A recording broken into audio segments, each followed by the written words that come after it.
Good morning, students. Our subject is mechanics of solid. In short, we can say it MOS. In this, we already discussed the mechanical material properties. In the material properties section, we discussed in the previous video what is mechanical properties.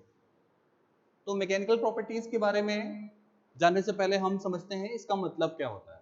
Mechanical properties का मतलब होता है वो properties जो कि अगर किसी material पे कोई फोर्स एक्ट कर रहा है तो उस जो फोर्स को लगने की वजह से जो उसका बिहेवियर होता है उसकी स्टडी होती है मैकेनिकल प्रॉपर्टीज। अगर डिफिनेशन हम कहें the study of a material under the action of applied force और external applied force is known as mechanical properties. यानी किसी बाह्य बल के लगने के कारण जो किसी मटेरियल का व्यवहार है उसके अध्ययन को हम कहते हैं मैकेनिकल प्रॉपर्टीज। अब मैकेनिकल प्रॉपर्टीज में हमारा जो पहला है वो है हमारा स्ट्रेंथ। ये पहला हमारा टॉपिक है स्ट्रेंथ। स्ट्रेंथ का मतलब क्या होता है, जैसे इसकी जो परिभाषा है वो है कि किसी बाह्य बल के कारण बिना यील्डिंग के या उसको सहन करने की जो किसी मटेरियल के अंदर क्षमता है उसे कहते हैं उसका स्ट्रेंथ। यानी इसका जो स्ट्रेंथ किसी पदार्थ का होगा वो बिना टूटे किसी भार को सहने की क्षमता उस पदार्थ का स्ट्रेंथ कहलाती है।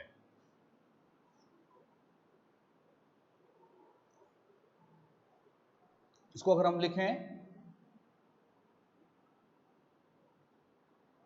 टू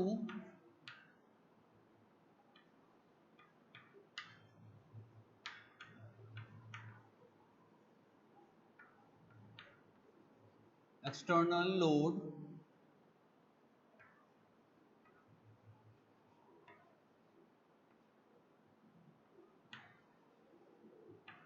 without fracture, ये हमारा सामर्थ्य कहलाता है। मतलब कोई पदार्थ है अगर वो बिना टूटे, बिना यील्डिंग के, मतलब बिना उसमें डिफॉर्मेशन के कितना वो तनाव या बल सहन कर सकता है उसको हम कहते हैं सामर्थ्य। दो पदार्थ हैं उनकी सामर्थ्य अलग अलग हो सकती है। जैसे मान लीजिए एक हमारा स्टील रॉड है और दूसरा हमारा है कोई वुडन आपका पीस है। तो इसमें स्टील रॉड की स्ट्रेंथ जो होगी ज्यादा होगी क्योंकि वो ज्यादा बिना टूटने से पहले वो बहुत ज्यादा स्ट्रेंथ या बहुत ज्यादा फोर्स को है वो वियर कर सकता है, वो उसको बिना टूटे वो विथस्टैंड कर सकता है। अगला क्या है हमारा, इसमें देखिए अब स्ट्रेंथ कई टाइप के होते हैं। क्यों? क्योंकि हमारे जो फोर्स लग रहा है उसका नेचर कई टाइप का होता है। इसके अगर हम टाइप की बात करें, तो हमारा पहला टाइप है, जैसे हमारे कई टाइप के फोर्स थे। पहला था हमारा टेंसाइल स्ट्रेंथ।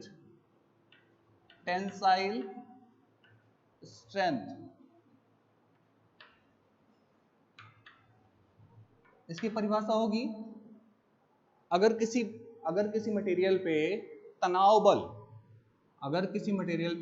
बल कार्य कर रहा है तो वह अधिकतम तनाव बल जिससे कोई पदार्थ बिना असफल हुए सहन कर सकता है वह अधिकतम तनाव बल, ब्रैकेट में हम लिखेंगे टेंसाइल फोर्स,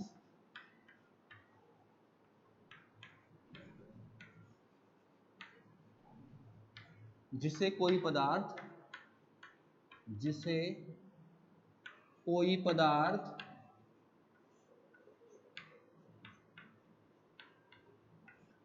बिना टूटे या फ्रैक्चर के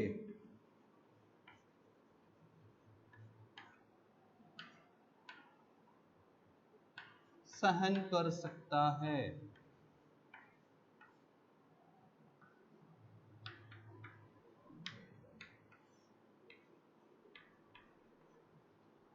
अगर एक रॉड है हमारी,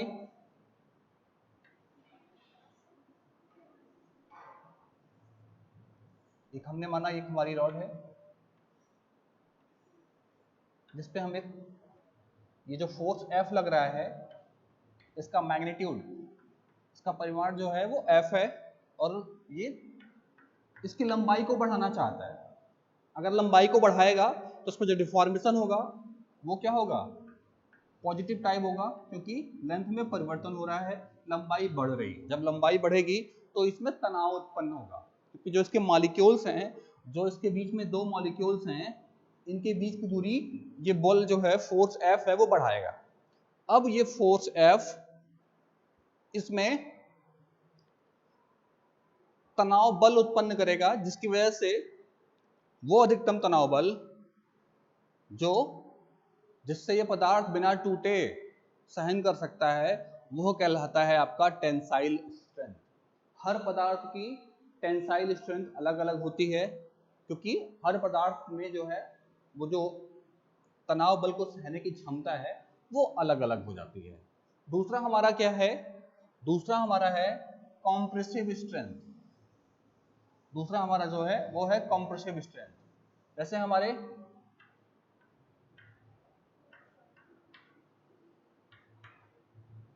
सेकेंड है कॉम्प्रेसिव स्ट्रेंथ,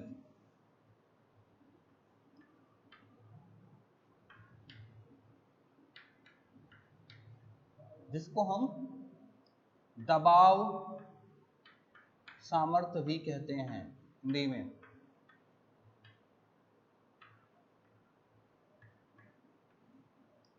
इसमें सब कुछ सेम है, बस जो बल लग रहा है उसकी जो टेंडेंसी है, जो उसका नेचर है, वो हो जाएगा दबाव बल या कंप्रेसिव फोर्स। क्या हो जाएगा यहां पे,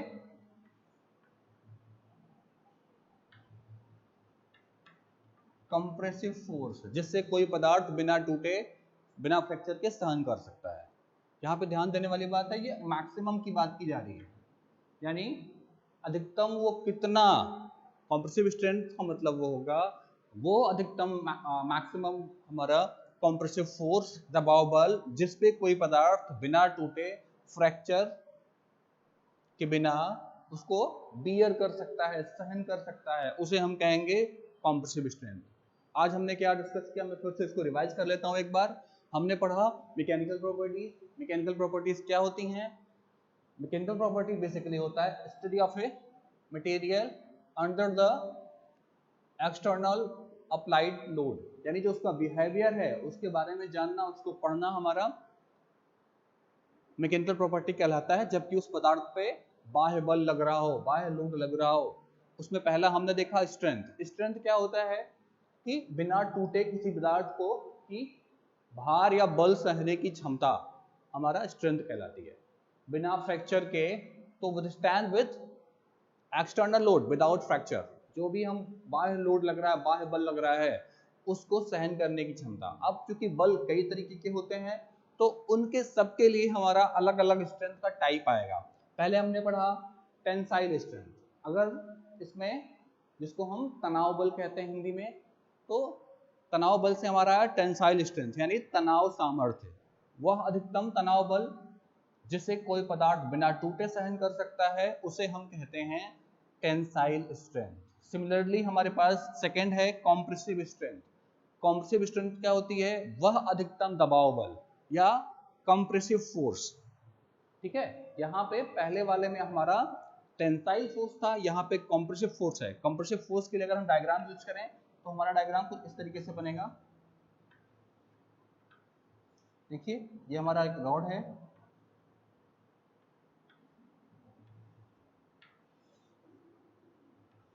जैसे ये एक हमारा रॉड है। अब इस पे इस तरीके से अगर एक बल लग रहा है, जो चाहेगा कि जिसका लेंथ है, लेंथ को श्रिंक करे, यानी कम करेगा। अगर इसकी लंबाई L है, अगर तो उसमें बल लगने के बाद ये फोर्स F चाहेगा कि इसकी लंबाई को क्या करें, इसको कम कर दे। तो इस तरीके का जो बल लगता है उसको हम दबाव बल कहते हैं। और इस बल के कारण, इस दबाव बल के कारण जो उत्पन्न हो रहा है स्ट्रेंथ, उसे हम कॉम्प्रेसिव स्ट्रेंथ कहेंगे। ठीक है, इसमें देखिए जो हमारा ये मॉलिक्यूल्स होंगे इसके अंदर, अगर मान लीजिए 2 मॉलिक्यूल्स हैं तो ये बल चाहेगा कि इनके बीच की जो डिस्टेंस है वो कम हो जाए। ठीक है, और इसमें जो डिफॉर्मेशन आएगा वो कंप्रेसिव डिफॉर्मेशन आएगा और इसकी लंबाई कम होगी। ठीक है, तो हमारा पहला था टेंसाइल स्ट्रेंथ, सेकेंड है कंप्रेसिव स्ट्रेंथ। अब हमारा तीसरा है शियर स्ट्रेंथ। सेकेंड थर्ड है जो हमारा शियर स्ट्रेंथ। अगला जो स्ट्रेंथ हमारा टाइप है वो है शियर स्ट्रेंथ।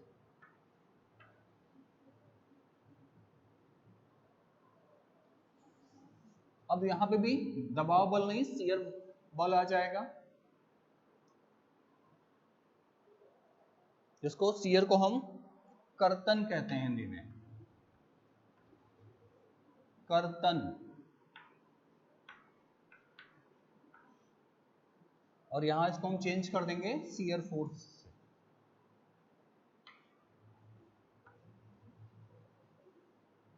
ठीक है, तो इसकी परिभाषा बनेगी, कर्तन सामर्थ्य की परिभाषा होगी वह अधिकतम कर्तन बल, वह अधिकतम कर्तन बल शियर फोर्स जिसे कोई पदार्थ बिना टूटे सहन कर सकता है। ठीक है, कर्तन सामर्थ्य कहलाता है, या उस पदार्थ के लिए कर्तन सामर्थ्य कहलाता है। वह अधिकतम शियर फोर्स जिसके प्रभाव में कोई पदार्थ बिना टूटे सहन कर सकता है, हमारा कर्तन सामर्थ्य कहलाता है। अब कर्तन बल जो हमारा लगता था उसका डायग्राम अगर हम याद करें, एक ब्लॉक है हमारा, हमने यहाँ पे एक बल F लगा दिया, तो ये चाहेगा कि ब्लॉक को हमारे डिस्टॉर्ट करने का या इसके शेप को बदलने की कोशिश करेगा इस तरीके से, और ये यहाँ से टूटने या कटने की कोशिश करेगा, 2 टुकड़ों में इसको बांटने की कोशिश करेगा। तो वो मैक्सिमम बल जिस पे ये ब्लॉक बिना फ्रैक्चर के, बिना टूटे इसको सहन कर सके, वो हमारा कर्तन सामर्थ्य कहलाता है। अगर ये टूट गया तो वो नहीं होगा सामर्थ्य, बिना टूटे मतलब टूटने के पहले की स्थिति जो है। तो ये हमारे जो फोर्स थे, 3 टाइप के हमारे फोर्स थे, उसी के हिसाब से हमारे ये 3 स्ट्रेंथ आ गए। अब हम आगे देखते हैं। हमने देखा था पहले कि हमारे 3 बल थे, टेंसाइल फोर्स, कंप्रेसिव फोर्स और शियर फोर्स। ये 3 हमारे जो मेन फोर्सेस थे। वैसे और भी फोर्स होते हैं बट हम उनको इस हमारे सिलेबस में लीस्ट उनके बारे में ज़्यादा बातचीत नहीं की गई है। हमारे सिलेबस की वो बाहर के हैं, जैसे इम्पैक्ट फोर्स आ गया आपका, फटीग आ गया, तो फटीग स्ट्रेंथ भी आती है, इम्पैक्ट स्ट्रेंथ भी आती है, ठीक है, यील्डिंग स्ट्रेंथ भी आती है, बट इनका हमारे सिलेबस से अभी हमारे सिलेबस के बाहर की चीज़ें हैं, इसे हमको डिस्कस नहीं कर रहे हैं। हमारे जो अगला टॉपिक है वो है इलास्टिसिटी, प्रत्यास्थता।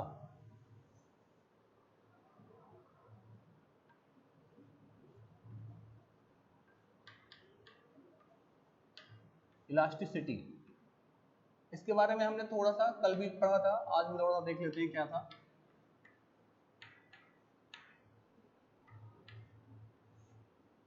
तो प्रत्यास्थता का मतलब क्या होता है? आप सबने एक रबड़ की बॉल देखी होगी। रबर की बॉल क्या करती है? रबर की बॉल में एक फंक्शन होता है, एक प्रॉपर्टी होती है कि मान लीजिए एक रबर की बॉल है,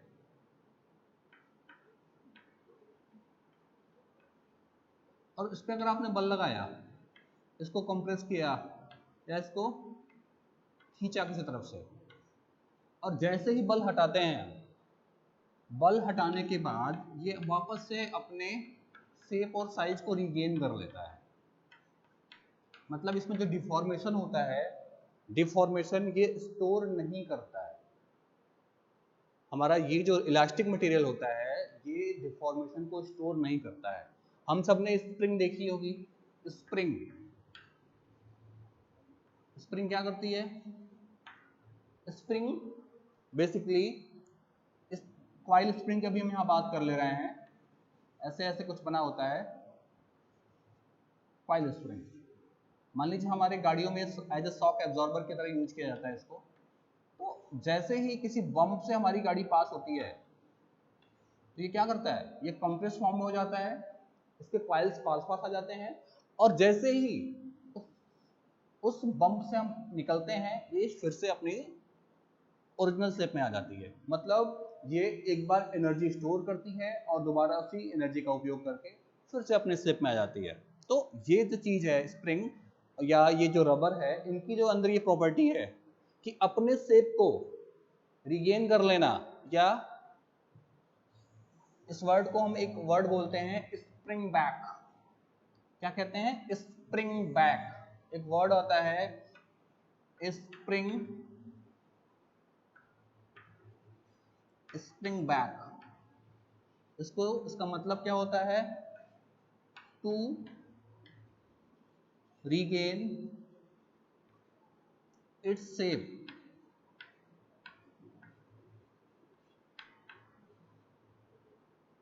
एंड साइज। हिंदी में मतलब हुआ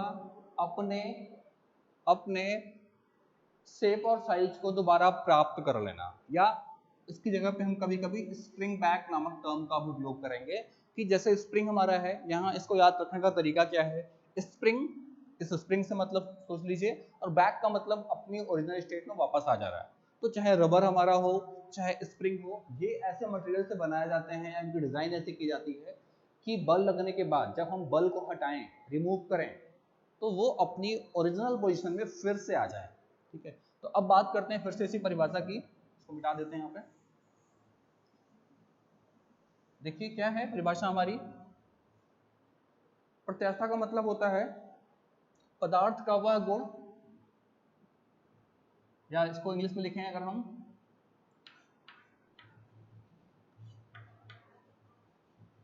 property of a material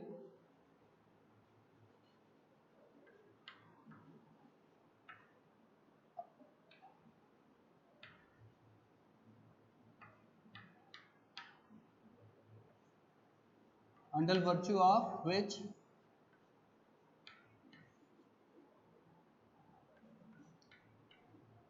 it regains its shape and size,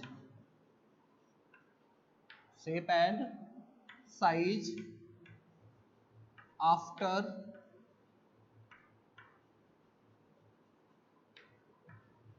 removal of force। Hindi में क्या है, बल को हटाने के उपरांत मटेरियल द्वारा अपना शेप और साइज को पुनः प्राप्त कर लेना प्रत्यास्थता कहलाता है। फिर से सुनिएगा, आफ्टर रिमूवल ऑफ फोर्स यानी बल को हटाने के पर्यंत या बाद में, मटेरियल, प्रॉपर्टी ऑफ मटेरियल का मतलब क्या होता है, मटेरियल जो है वो अपनी शेप और साइज को दोबारा रीगेन कर ले रहा है। ठीक है, जैसे ही बल आपने हटाया, जैसे ही स्प्रिंग से बल हटेगा ये फिर से अपनी स्टेट में वापस आ जाएगा। तो ऐसी पदार्थ को हम, जो इस पदार्थ का गुण है वो हम प्रत्यास्थता कहते हैं। कुछ मटेरियल हमारे प्रत्यास्थ होते हैं, कुछ अप्रत्यास्थ होते हैं। अप्रत्यास्थ मटेरियल या जिसको हम प्लास्टिक कहते हैं, दूसरा जो टाइप हमारा प्लास्टिक का है, प्लास्टिक या प्लास्टिसिटी बोलते हैं, प्लास्टिसिटी कहेंगे हम, जो प्रॉपर्टी है इसको प्लास्टिसिटी कहेंगे। इसमें क्या होगा, इसका जस्ट अपोजिट होगा, the property of a material under virtue of which it doesn't regain its shape and size after removal of force। मतलब जिस शेप और साइज में ये है उसी शेप और साइज में बना रहेगा, उसमें अपने शेप को रिगेन करने के लिए कोई भी कोशिश या कोई भी प्रयास नहीं किया जाएगा। तो अगर इसको हम लिखें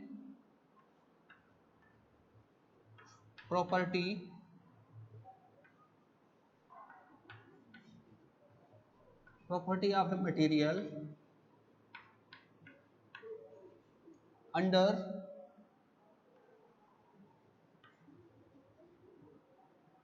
under virtue of which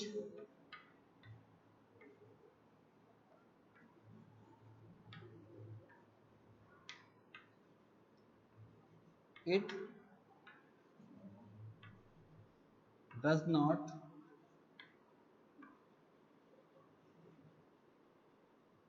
regain its shape and size, shape and size, यानी बल को हटाने के बाद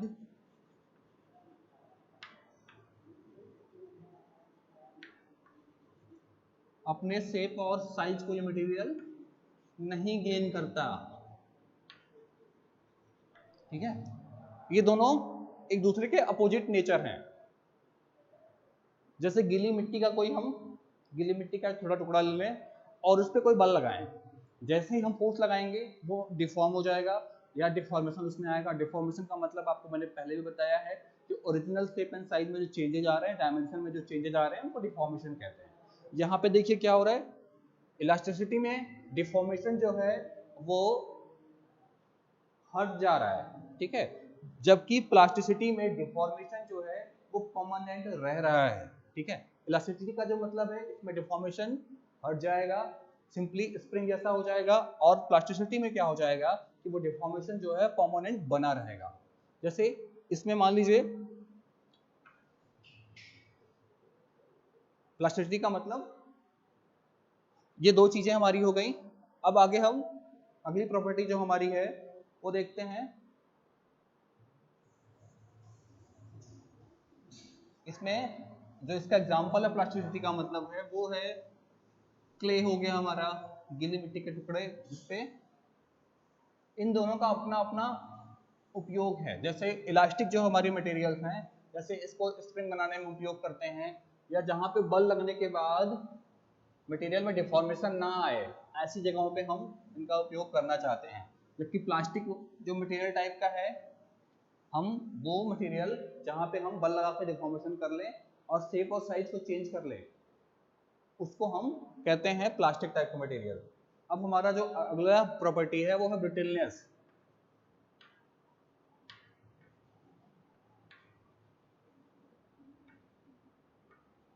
ब्रिटलनेस, इसको हिंदी में कहते हैं भंगुरता।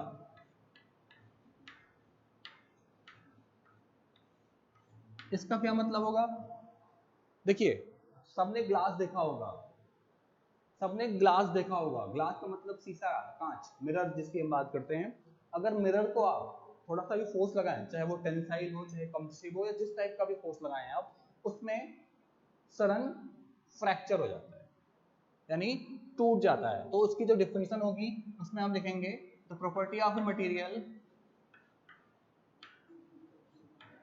The property of a material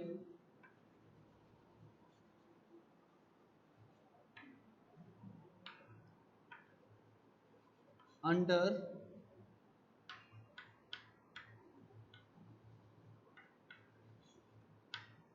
which it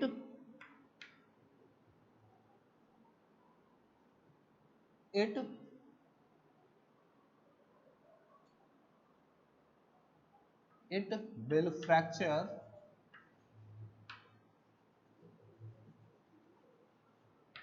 without appreciable deformation।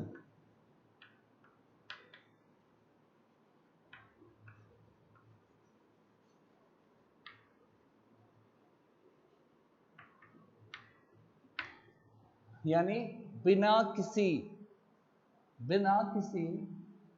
Deformation के, या बहुत नगण्य डिफॉर्मेशन के, अगर कोई पदार्थ बल लगने पे टूट जाता है, सडन फ्रैक्चर हो जाता है, तो उसे हम कहेंगे अंडर द एक्शन ऑफ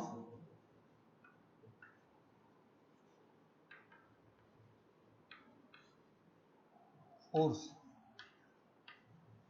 यानी बल लगने पर अगर कोई पदार्थ बिना डिफॉर्मेशन के टूट जा रहा है। डिफॉर्मेशन का मतलब क्या हो रहा है, डिफॉर्मेशन का मतलब ये है कि उसमें कोई उसकी शेप और साइज या आकृति में, डायमेंशन में कोई परिवर्तन नहीं आ रहा है, बिना डायमेंशन में परिवर्तन आए वो टूट जा रहा है, फ्रैक्चर हो जा रहा है, ठीक है। तो उस टाइप के मटेरियल को हम ब्रिटल मटेरियल कहेंगे। इसका एग्जांपल जो है, ब्रिटल मटेरियल का एग्जांपल क्या है?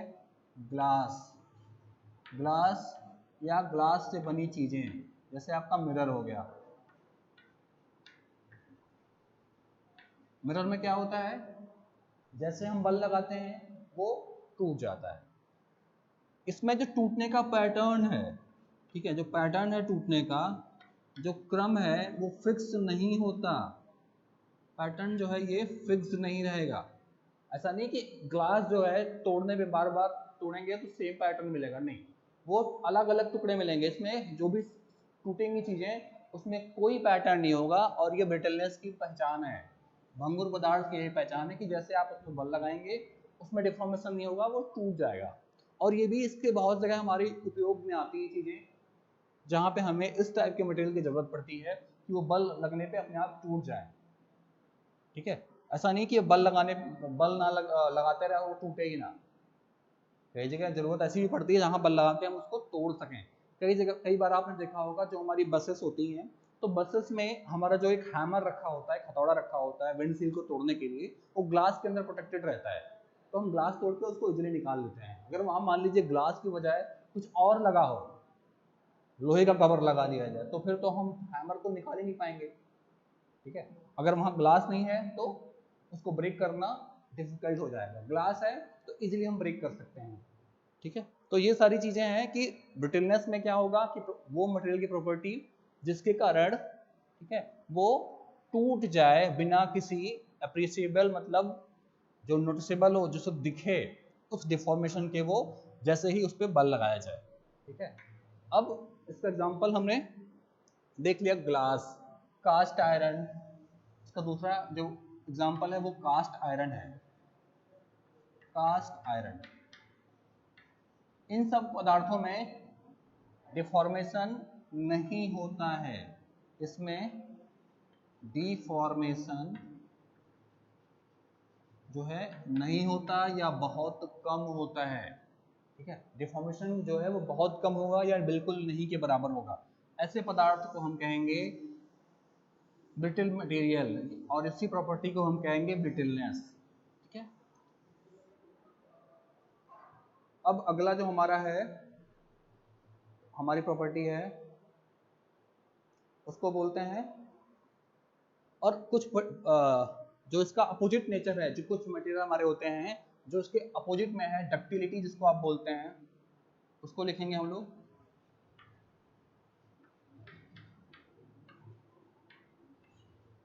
डक्टिलिटी। मटेरियल हमारे दो टाइप के हो गए, अगर फ्रैक्चर के हिसाब से और लगने वाले बल के हिसाब से देखा जाए। पहला है the property of a material under virtue of which it will not fracture, ठीक है, या it will fracture with appreciable deformation, यानी बल लगने के उपरांत वो तुरंत टूटे ना, वो इट विल नॉट फ्रैक्चर, वो टूटेगा नहीं। जैसे मान लीजिए आपका स्टील हो गया, स्टील रॉड हो गया, आयरन हो गया, ठीक है, तो उसको डक्टाइल बोलते हैं। इसमें जो अगर हम इन दोनों का कंपेयर करें ब्रिटिल और डक्टाइल में, तो ये क्या हो रहा है कि बेसिकली डक्टाइल जो है वो उसमें डिफॉर्मेशन बहुत ज़्यादा होता है। डिफॉर्मेशन का मतलब उसके शेप में, साइज में अंतर आता है। जैसे मान लीजिए एक रॉड है,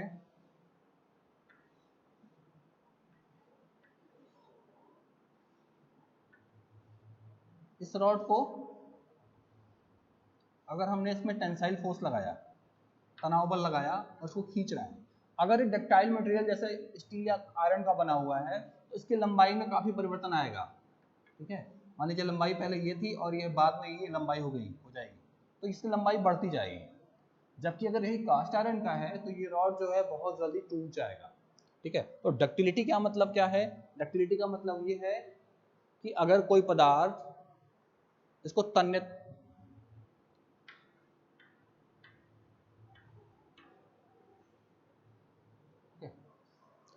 तो अगर इसकी परिभाषा की बात करें, the property of a material under virtue of which it can be drawn into thin wires। देखिए, इसको पतले पतले तारों में खींचा जा सके। जैसे आपने एग्जांपल इसके अगर देखें तो गोल्ड हो जाएगा, गोल्ड, सिल्वर। इसकी अगर डेफिनेशन लिखें तो परिभाषा हो जाएगी the property of a material, ductility की बात करें जिसको हम कहेंगे the property of a material, the property of a material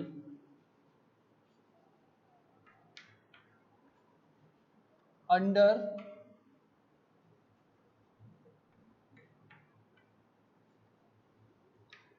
virtue of which it can be drawn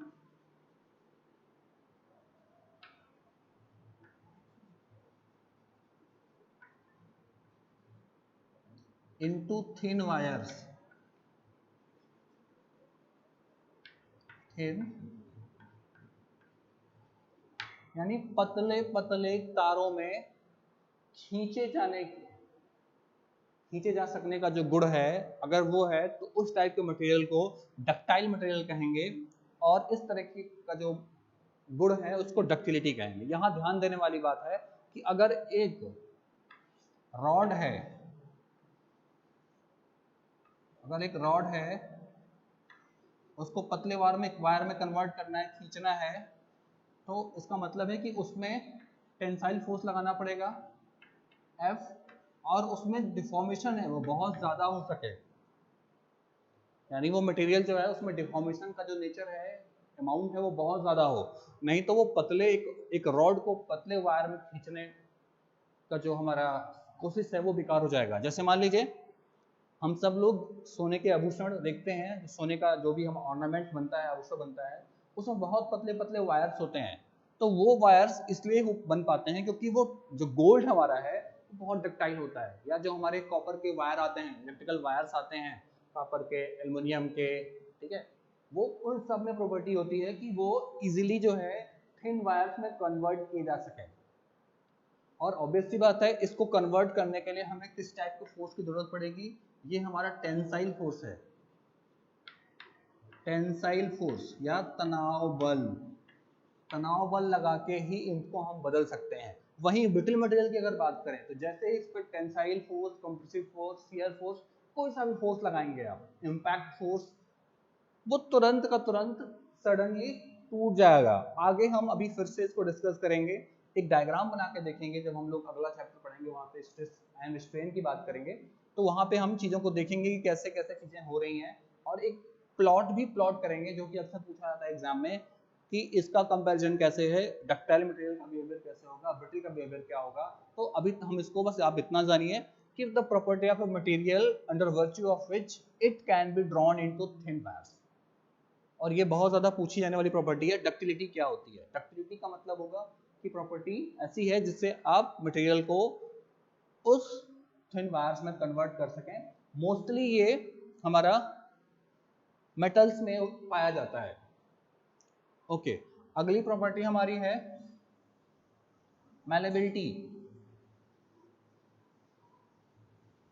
अगली जो हमारी प्रॉपर्टी है वो प्रॉपर्टी है मैलेबल।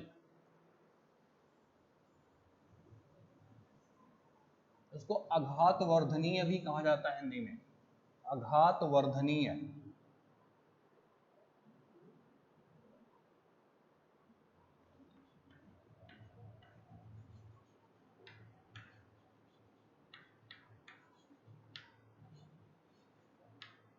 इसको हिंदी में कहते हैं आघातवर्धनीयता।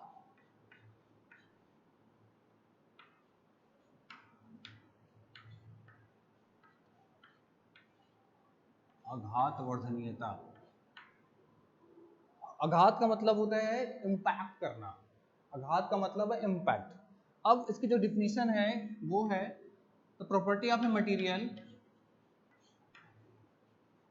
The property of a material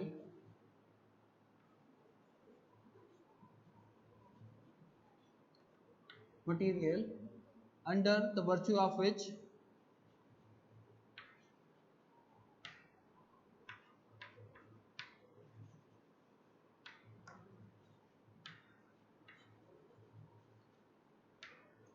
it can be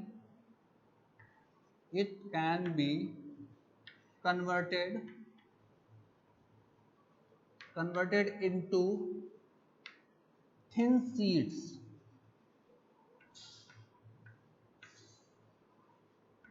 यानी पतले पतले चादरों में कन्वर्ट कर सकने की क्षमता या बदल जाने की क्षमता अगर किसी मटेरियल में है, उसको हम आघातवर्धनीय कहेंगे, या वो जो हमारा पदार्थ है वो मैलिएबल कहलाएगा। उसमें क्या होगा, जैसे मान लीजिए हमारा एक मेटल का एक ब्लॉक है, डक्टिलिटी में एक रॉड होता था जिसको हम थिन वायर से बदलते थे। यहाँ पे एक ब्लॉक होगा और उसको आप कंप्रेसिव फोर्स लगाएंगे। कंप्रेसिव फोर्स लगाने पे क्या हो जाएगा, वो इसकी डायमेंशन में चेंज आएगा। वहां पे केवल लेंथ में परिवर्तन हो रहा था क्योंकि पतले वायर से यूज करने थे, और यहाँ पे क्या हो रहा है कि हमारा जो ब्लॉक है उस ब्लॉक को हम हैमर के जरिए या फोर्स लगा के हम उसको क्या करेंगे, कन्वर्ट कर लेंगे थिन शीट में, पतली शीट्स में। तो उसको हम बोल देंगे हमारी आघातवर्धनीयता या मैलेबिलिटी। डक्टिलिटी और मैलेबिलिटी में अंतर ये इतना होता है कि इसको हम एक में लेंथ में चेंज आता है और दूसरे में हम डायमेंशन में चेंज कर रहे हैं ताकि उसे पतली पतली शीट्स में बनाया जा सके। और इस टाइप का जो प्रॉपर्टी है ये भी हमारे ऑटोमोबाइल इंडस्ट्री में, बहुत सारी इंडस्ट्रीज में जहाँ पे हमें थिन एक ब्लॉक से सीट्स को बनाना होता है वहाँ पे इसका इस्तेमाल करते हैं।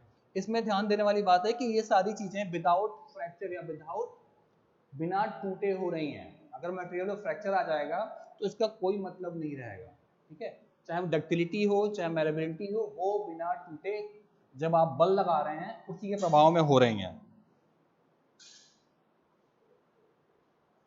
तो आज के लिए ये इतनी सारी चीजें प्रॉपर्टीज थी, कल हम फिर से इसको रिवाइज करेंगे और पढ़ेंगे। आज के लिए बस इतना ही।